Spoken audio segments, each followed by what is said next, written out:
Boa tarde, professor. Boa tarde, professor Fernando. O senhor nasceu na Paraíba? Nasci na Paraíba, na cidade de Campina Grande, 23 de junho de 54. E viveu a infância? Como que foi sua infância? A infância muito feliz, sem maiores dificuldades no convívio familiar e no convívio financeiro, classe média,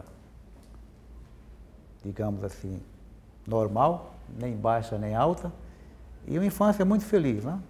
Brincadeiras nas calçadas, nos quintais, às noites sem nenhuma dificuldade.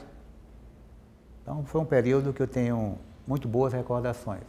Então toda a infância e adolescência eu passei na cidade de Campina Grande. E estudou lá? Eu estudei lá, notadamente em escolas públicas. Eu lembro-me que o antigo ginásio científico eu fiz em 3 escolas públicas, né? O ginásio no Colégio Anita Cabral e no ginásio de aplicação, que eu destaco que foi uma experiência piloto que foi feita na Paraíba naquela época, na cidade de Campina Grande, onde criou-se esse ginásio de aplicação com uma metodologia própria, pegando alunos que tinham uma experiência de média nas disciplinas acima da média, uniram esses alunos e procuraram fazer um projeto político-pedagógico diferenciado. Então, para ter uma ideia, a gente via no ginásio alguns conhecimentos de matemática, por exemplo, que normalmente era dado no científico. E os professores eram os professores da Universidade Estadual que tínhamos lá na cidade, no estado. Então, foi uma experiência muito rica. Eu lembro-me que, para além das disciplinas efetivas, históricas e comuns a todos os currículos, a gente trabalhava também com artes, a gente trabalhava também como proceder em termos de se desinibir, como se manifestar em público. Então foi uma experiência muito rica para todos nós que vivenciamos aquele universo na década de 60, 68, 69. E o científico nós fizemos no Colégio Estadual, colégio muito grande, o maior da cidade, apelidado de Gigantão, pelo tamanho que ele tinha, e fizemos o primeiro, segundo e terceiro científico, e nos preparamos para o vestibular no ginásio, melhor dizendo, no Colégio Estadual. Portanto, ginásio científico, sempre na escola pública, que, é bom dizer, a época era de alto nível, né? Professores, projeto político-pedagógico, infraestrutura. Eu lembro que para a gente poder não fazer prova final, por exemplo, a média tinha que ser 7,5. Quem não obtivesse ao longo do ano média 7,5, obrigatoriamente teria que fazer uma prova final. Então, eu recordo que no nosso país, em algum momento da história, que eu tive o privilégio de participar, o ensino público era de altíssima qualidade.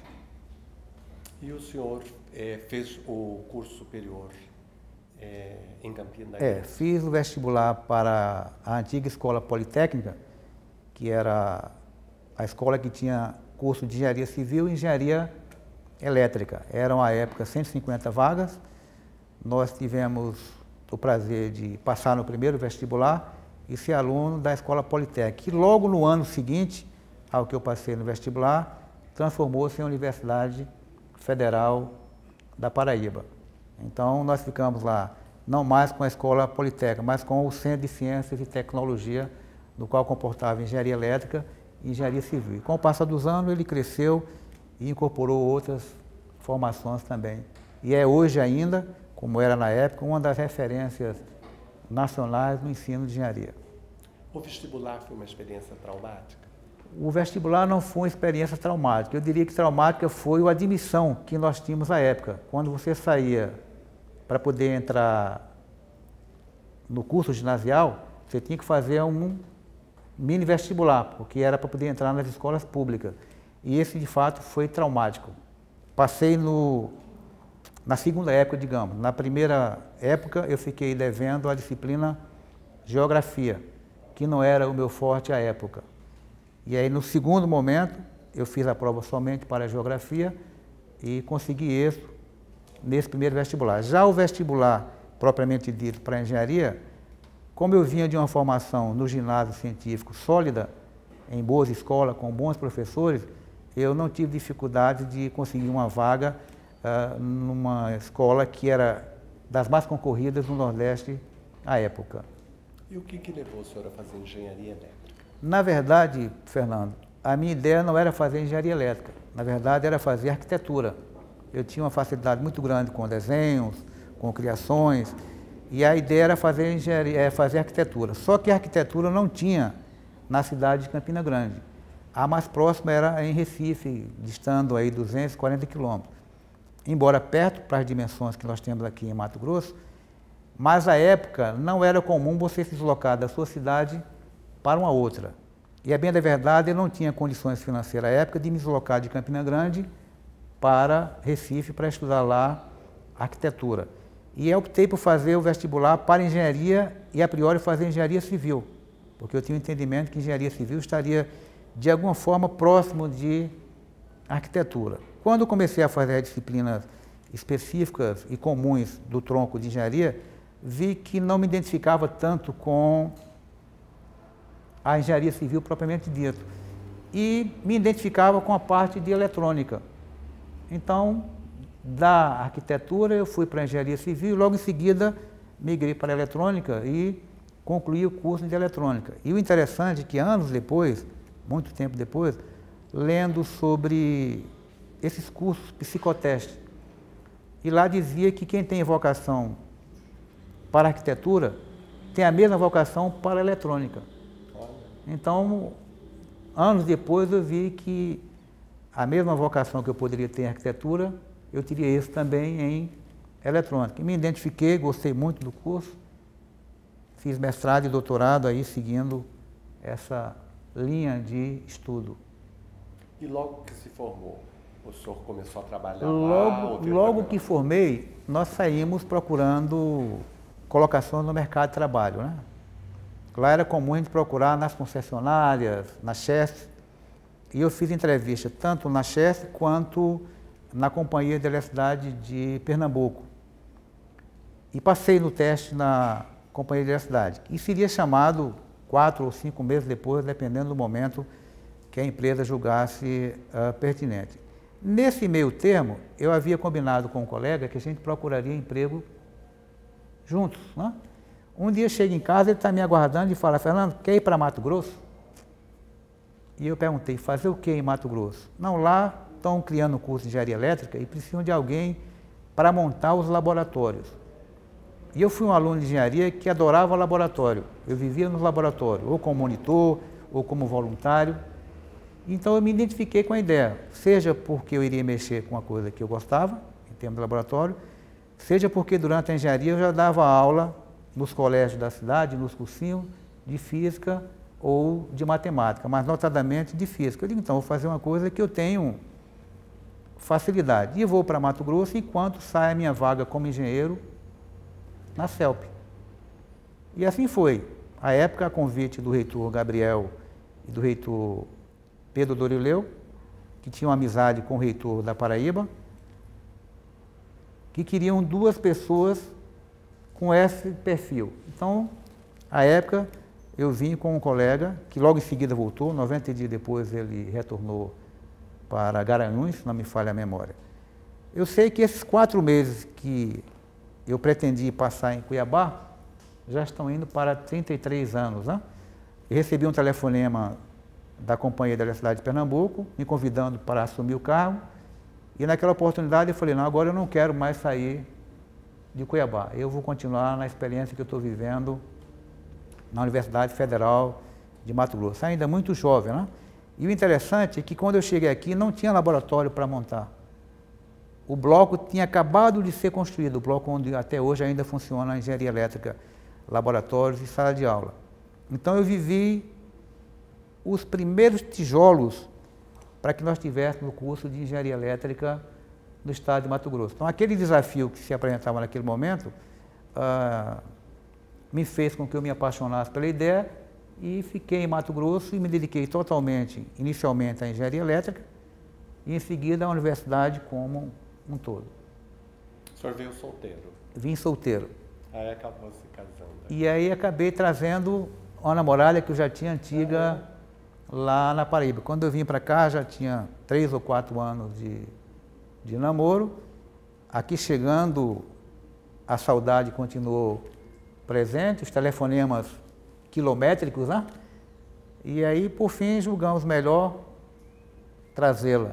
Ela veio, também me apaixonou pela região e pela instituição, e nós estamos em Cuiabá com os filhos e pretendemos ficar aqui até mais alguns anos, né? Mais algumas décadas, melhor dizendo. Já é cuiabano? Já cuiabano, com muito prazer.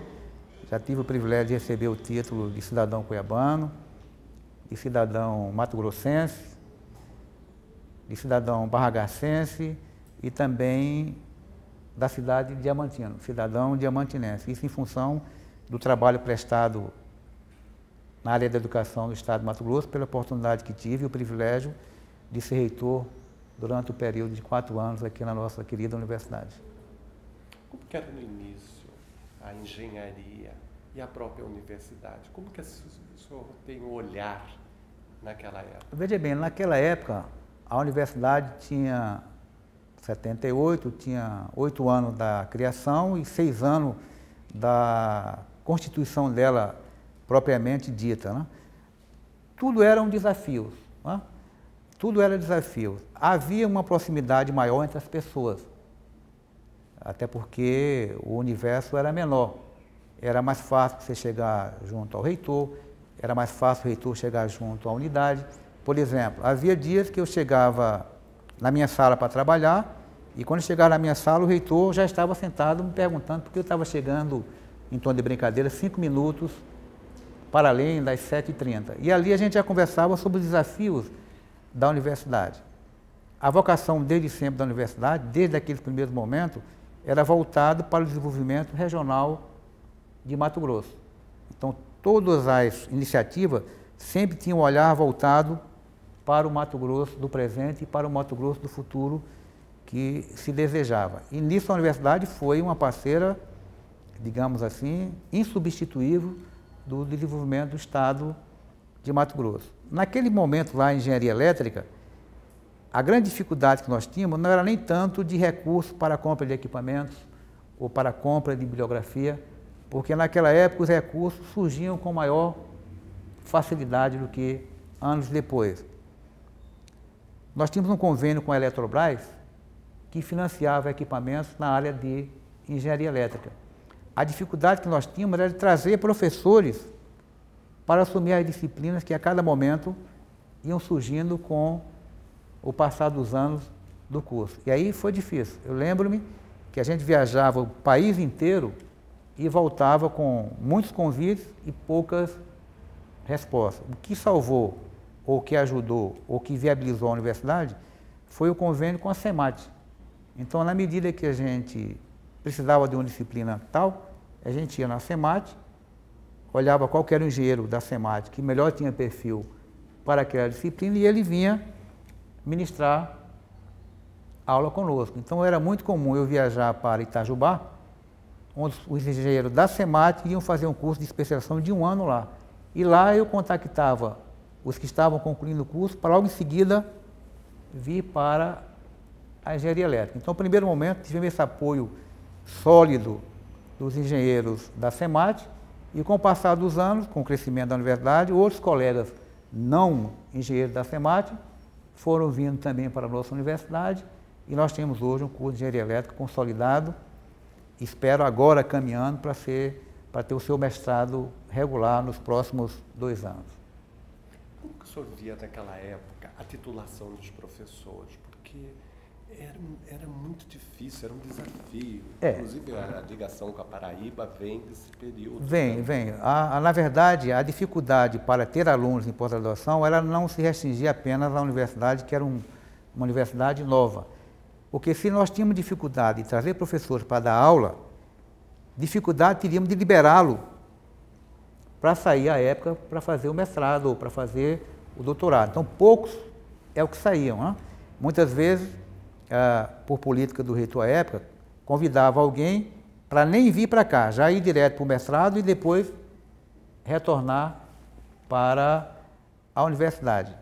A Paraíba, em Campina Grande, o reitor Linaldo criou um curso de engenharia civil mestrado e tinha dificuldade de conseguir alunos. Pela amizade que tinha com o reitor Gabriel, ele falou, ó, manda aluno para cá.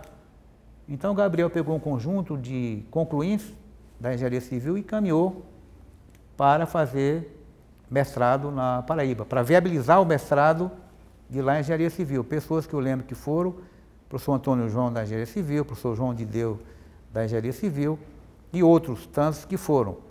Esse convívio para poder viabilizar o mestrado em engenharia civil é que foi a ponte para Gabriel, na hora de criar engenharia elétrica na graduação, mantivesse contato com o Linaldo e falasse, ó, me manda alguém aí que tem esse perfil. E aí onde entrou o Fernando na história para chegar em Mato Grosso. Mas, especificamente, naquela época era muito difícil liberar para fazer mestrado e doutorado. Tanto é que se você conseguia fazer mestrado, já era um top em termos de você conseguir se qualificar. Com o passar dos anos, com a universidade conseguindo ter mais professores, foi possível que mais professores se afastassem.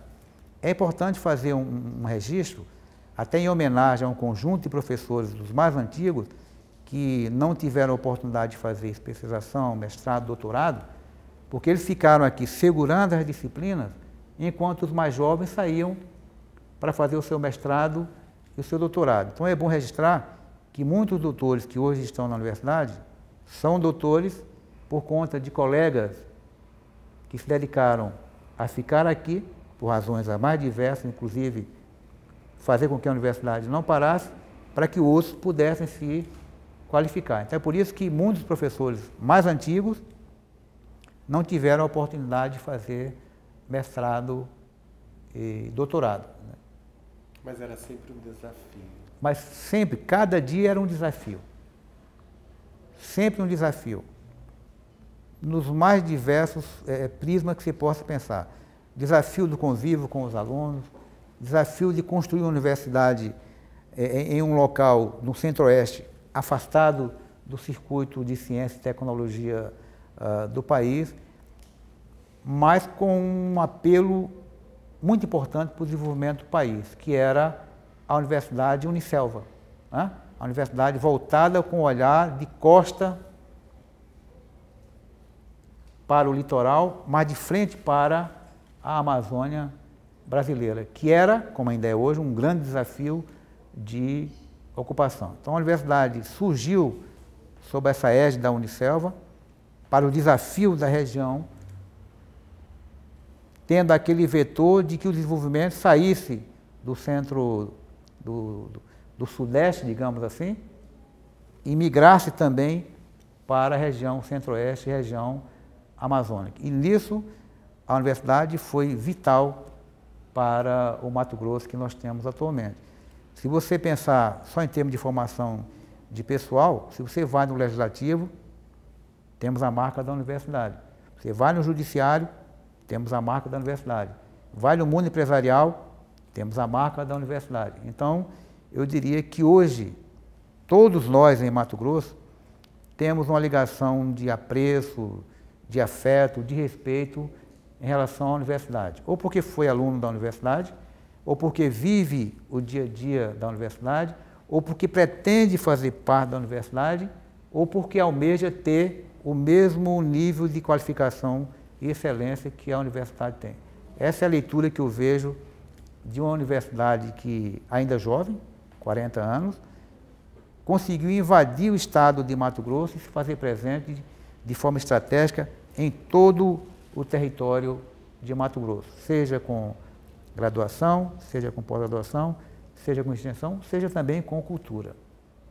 Eu digo sempre que a universidade ela nasceu grande e ela desde o início ela inverteu o binômio ensino, pesquisa para pesquisa, ensino. Exato. Como foi essa consolidação da pesquisa na Universidade Federal do Mato Grosso? Veja bem, como ela estava voltada desde a sua criação para o desafio do desenvolvimento do Estado, todo o caminhar dela tinha que ter esse olhar voltado para o desenvolvimento. Se você tentar pegar uma retrospectiva e ver os nossos cursos de pós-graduações mais consolidados, você vai ver que são em área estratégica para o desenvolvimento do Estado de Mato Grosso. A citar alguns, agricultura tropical, ecologia e conservação da biodiversidade, com todo esse Pantanal que nós temos aí, né? 3 ecossistemas, 3 formações biomorfológicas, né? Saúde pública, educação pública, história. Então, somente áreas que são estratégicas para o Estado. Então, como você colocou, nós começamos com a pesquisa para garantir um ensino voltado para a região. É claro que a universidade cresceu e agora atua em várias frentes, mas não perdeu de vista essa identificação com o Estado. Como eu falava há pouco, você tem 3 formações geomorfológicas no Estado. Nós temos Pantanal, Cerrado, Amazônia. Isso é riquíssimo para a pesquisa. Seria inevitável que a universidade se dedicasse. Sob pena que, em ela não fazendo isso, outras instituições fariam o papel da universidade. Felizmente, ao longo da história dela, ela voltou também a pesquisa dela para essas áreas importantes do Estado de Mato Grosso. Tanto na área, inclusive, da saúde. Na área da saúde. O Hospital Júlio Mille. O Hospital Júlio Mille, que não só uma referência no Estado de Mato Grosso, mas atende todos os estados vizinhos aí do norte, né? Nós estamos agora aqui na expectativa de criar o novo hospital universitário, né? Que, em sendo concretizado, vai ser um grande avanço para Mato Grosso e para os estados vizinhos, porque teremos melhores condições, mais leitos, melhores equipamentos para poder atender melhor e dar uma condição de saúde digna àqueles que procuram, sobretudo aqueles que dependem do serviço público no nosso país. A universidade ela tem também outras formações dentro do Estado, ainda que não são independentes. O senhor, como reitor, quando esteve, o senhor acha importante